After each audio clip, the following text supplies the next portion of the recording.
পুরোটা শীত গেল আমরা সমুদ্রে যতদিন মাছ ধরছি ততদিন পর্যন্ত সমুদ্রে কোনো ঢেউ পাইনি। এখন বর্ষার সিজন আসতে শুরু হলো, আর আজকে আপনাদেরকে দেখাবো যে সমুদ্রে আজকে কী পরিমাণ ঢেউ শুরু হয়েছে এবং ঢেউয়ের সঙ্গে কী পরিমাণ বাতাস, আর এই ঢেউয়ের মধ্যে আমাদের কি কষ্ট হচ্ছে এখানে থাকতে আপনাদেরকে একটু দেখাবো।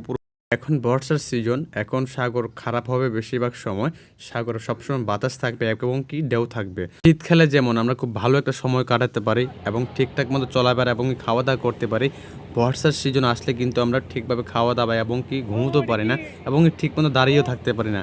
এই জায়গায় এই সময় যদি কোনো বড় ঢেউ আসে এবং কালবৈশাখী হয়ে যায় তখন কিন্তু এখান থেকে যেতে আমাদের খুব কষ্ট হয়ে যাবে।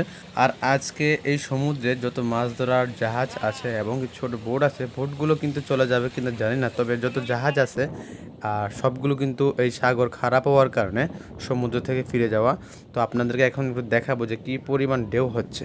তার জন্য আমি চলে আসলাম জাহাজের ছাদের পর, এখান থেকে খুব ভালোভাবে দেখা যায় ঢেউগুলো কিভাবে আসছে। এরকম ঢেউ আসলে কিছুই না, বড় ঢেউ যে আসবে না এমন কোনো গ্যারান্টি নেই। তারপর আমরা আবহাওয়ার খারাপ হওয়ার কারণে এখান থেকে চলে যাওয়া। যত জাহাজ আছে সবগুলো জাহাজ কিন্তু আজকে সমুদ্র থেকে ফিরে যাওয়া। বাইরের লগে মনে করেন ক্যাট করিয়ে এলো একদম।